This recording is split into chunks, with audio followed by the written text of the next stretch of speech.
বন্ধুরা, আজ ভারত যা করে দেখিয়েছে পশ্চিমী দুনিয়া সেটাকে বলতো ইটস ইম্পসিবল।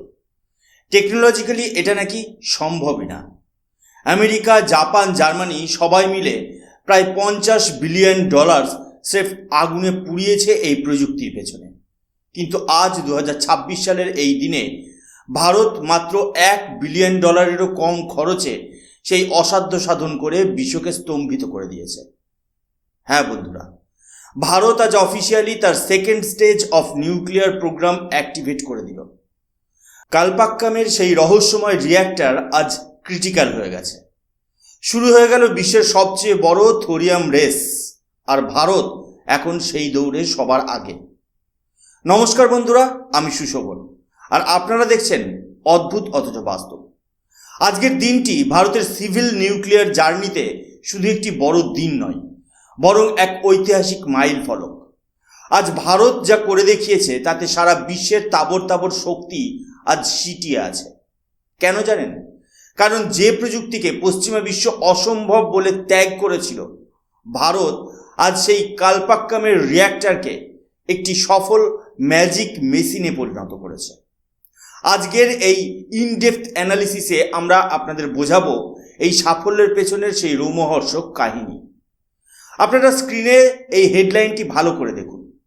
প্রধানমন্ত্রী নরেন্দ্র মোদী আজ গর্বের সাথে ঘোষণা করেছেন যে ভারতের সম্পূর্ণ নিজস্ব প্রযুক্তিতে তৈরি প্রোটোটাইপ ফাস্ট ব্রিডার রিয়্যাক্টর আজ তার প্রথম কন্ট্রোলড ফিশন চেইন রিয়াকশন বা ক্রিটিক্যালিটি অর্জন করেছে। বন্ধুরা, এই খবরটি কেন গেম চেঞ্জিং? কারণ এই মুহূর্তে রাশিয়ার বাইরে ভারতই একমাত্র দেশ যারা বাণিজ্যিক স্তরে এই ফাস্ট ব্রিডার টেকনোলজিকে সফলভাবে পরিচালনা করতে পারল। যেখানে আমেরিকা, জাপান এবং ফ্রান্সের মতো দেশগুলো বিলিয়ন ডলার খরচ করেও সোডিয়াম কুল্যান্টের জটিলতার কাছে হার মেনে প্রজেক্ট বন্ধ করে দিয়েছে, সেখানে ভারতের এই সাফল্য পশ্চিমের দেশগুলোর দম্ভ চুরমার করে দিয়েছে। আজ আমরা এই ভিডিওতে উন্মোচন করব এই প্রযুক্তির সেই গোপন তথ্যগুলো, যা আগে কখনো কোনো মূলধারার মিডিয়ায় আলোচিত হয়নি। আমরা আলোচনা করব কিভাবে এই একটি রিয়্যাক্টর ভারতকে আগামী 700 বছরের জন্য জ্বালানি নিরাপত্তা দিতে পারে এবং কেন এটি চীনের মতো দেশের কপালে চিন্তার ভাঁজ ফেলেছে। গ্লোবাল জিওপলিটিক্স থেকে শুরু করে ভারতের পরমাণু শক্তির ভবিষ্যৎ, সবটা জানতে ভিডিওটি শেষ পর্যন্ত দেখুন। বন্ধুরা, এই বিশাল সাফল্যের শিকড় কিন্তু আজকের নয়, এর বীজ বোনা হয়েছিল আজ থেকে প্রায় 70 বছর আগে। একটু কল্পনা করুন, ভারত তখন সদ্য স্বাধীন হয়েছে, চারিদিকে চরম দারিদ্র আর খাদ্যাভাব। সেই কঠিন সময়ে দাঁড়িয়ে এক মহান স্বপ্নদ্রষ্টা বিজ্ঞানী ডক্টর হোমি জাহাঙ্গীর ভাবা ভারতকে এক অদ্ভুত স্বপ্ন দেখিয়েছিলেন। তিনি জানতেন, ভারত যদি ভবিষ্যতে সত্যিই বিশ্বমঞ্চে মাথা উঁচু করে দাঁড়াতে চায়, তবে আমাদের চাই এনার্জি সিকিউরিটি বা শক্তির স্বনির্ভরতা।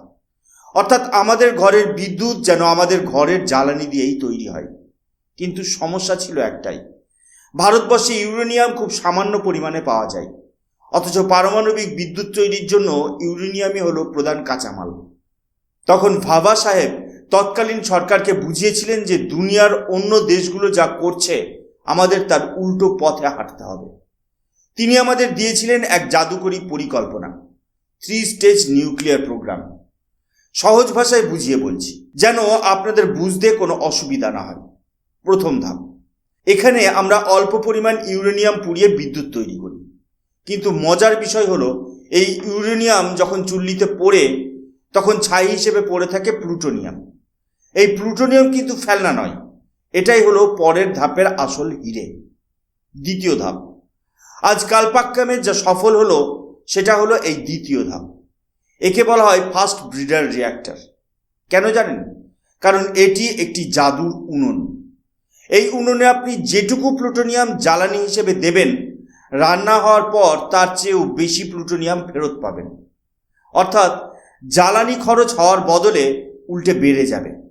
আর এই ধাপেই আমরা প্রথমবারের মতো আমাদের সমুদ্র তীরের বালিতে থাকা থোরিয়ামকে চুল্লির ভেতর ব্যবহার করা শুরু করছি। তৃতীয় ধাপ, এটাই হলো আমাদের আসল গন্তব্য, থোরিয়াম ভিত্তিক রিয়্যাক্টর।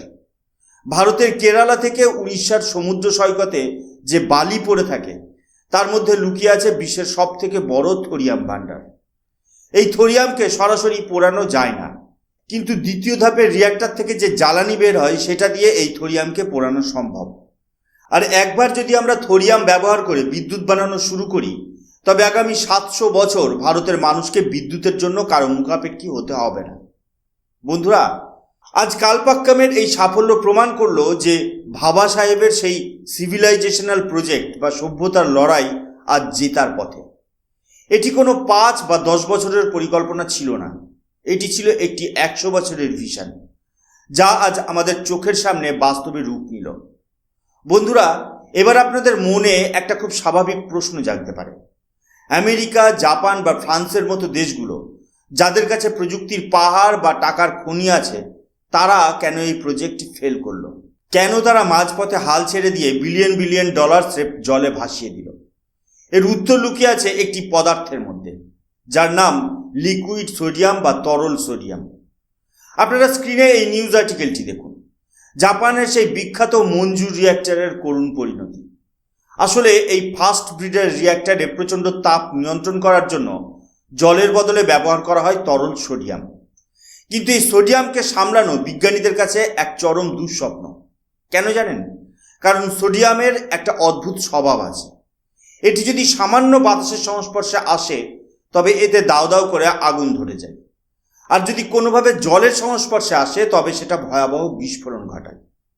জাপান প্রায় $12 মিলিয়ন খরচ করার পর 1995 সালে তাদের রিয়্যাক্টরে মারাত্মক সোডিয়াম লিক আর আগুনের কবলে পড়ে। শেষ পর্যন্ত তারা রণে ভঙ্গ দেয়। আমেরিকা তো প্রায় $15 বিলিয়ন খরচ করে বুঝে গিয়েছিল যে এটি তাদের দ্বারা সম্ভব নয়। ব্রিটেন আর জার্মানি তো এই আগুনের ভয়ে প্রজেক্টের কাছেই ঘেঁষেনি। পশ্চিমের দেশগুলো পরিষ্কার বলে দিয়েছিল এই প্রযুক্তি কমার্শিয়ালি আনফিজিবল বা বাণিজ্যিকভাবে অসম্ভব। কিন্তু ভারত, এখানেই আসে আমাদের ইন্ডিজেনাস ইঞ্জিনিয়ারিংয়ের আসল জাদু। ভারত জানতো এই পথটি অত্যন্ত দুর্গম। গত 20 বছরে আমাদের বিজ্ঞানীরা শত শত বাধার মুখে পড়েছেন। প্রায় 1 ডজনেরও বেশি ডেডলাইন মিস হয়েছে। প্রজেক্টের বাজেট প্রাথমিক হিসাবের চেয়ে ডাবল হয়ে গেছে, কিন্তু আমাদের বিজ্ঞানীরা হাল ছাড়েননি। তারা প্রতিটি পাইপ, প্রতিটি ভাল্ব আর সোডিয়াম সার্কিটকে এমনভাবে ডিজাইন করেছেন যাতে লিক হওয়ার সম্ভাবনা শূন্যে নেমে আসে।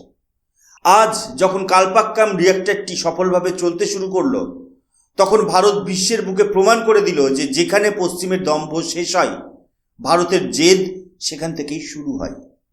আমরা আজ প্রমাণ করেছি যে আমরা শুধু গ্রহীতা নয়, আমরা বিশ্বকে দিশা দেখানোর ক্ষমতা রাখি। বন্ধুরা, এই প্রজেক্টটি কি কেবল আপনাদের ঘরে সস্তায় আলো জ্বালানোর জন্য?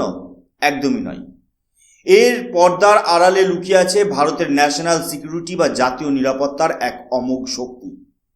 কালপাক্কামের এই রিয়্যাক্টরটি আসলে একটি ব্রিডার।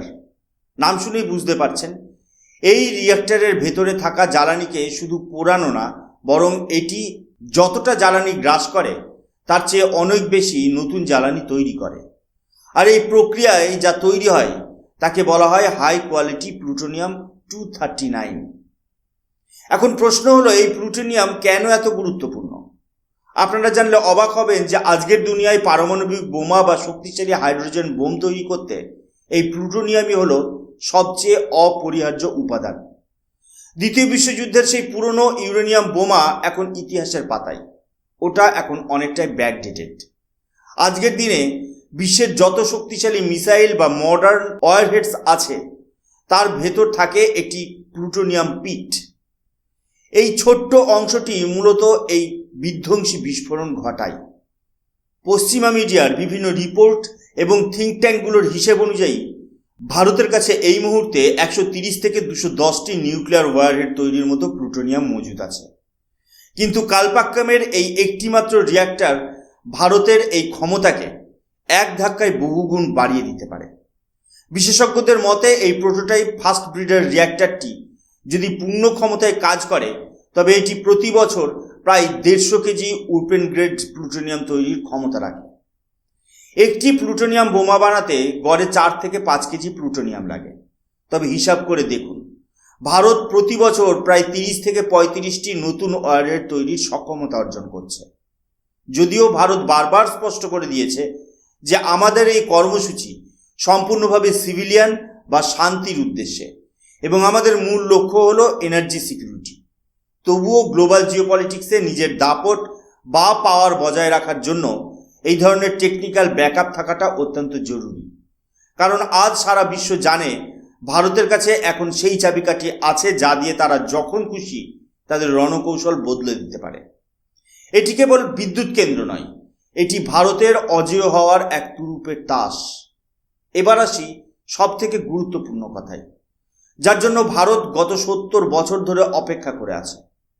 কেন আমরা এই থোরিয়ামের পেছনে এত পাগলের মতো ছুটছি? কেন এটাকে ভারতের জন্য হোলি গ্রেইল বলা হচ্ছে? ভারতের হাতে বিশ্বের প্রায় 25% থোরিয়াম মজুদ আছে। আমাদের কেরালা, তামিলনাড়ু, অন্ধ্রপ্রদেশ আর উড়িষ্যার সমুদ্র সৈকতে যে সাধারণ বালি পড়ে থাকতে দেখেন, তার ভেতরেই লুকিয়ে আছে আগামীর অসীম শক্তির খনি। একে বলা হয় মোনাজাইট স্যান্ড। বন্ধুরা, পৃথিবী জুড়ে ইউরেনিয়াম শেষ হয়ে যেতে পারে, কিন্তু ভারতের এই থোরিয়াম ভান্ডার শেষ হওয়ার নয়।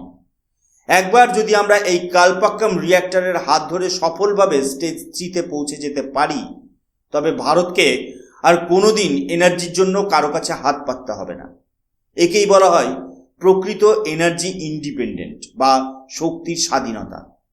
বর্তমানে আমরা তেল বা গ্যাসের জন্য মধ্যপ্রাচ্য বা রাশিয়ার উপর নির্ভর করি, কিন্তু থোরিয়াম আমাদের সেই পরাধীনতা থেকে মুক্তি দেবে।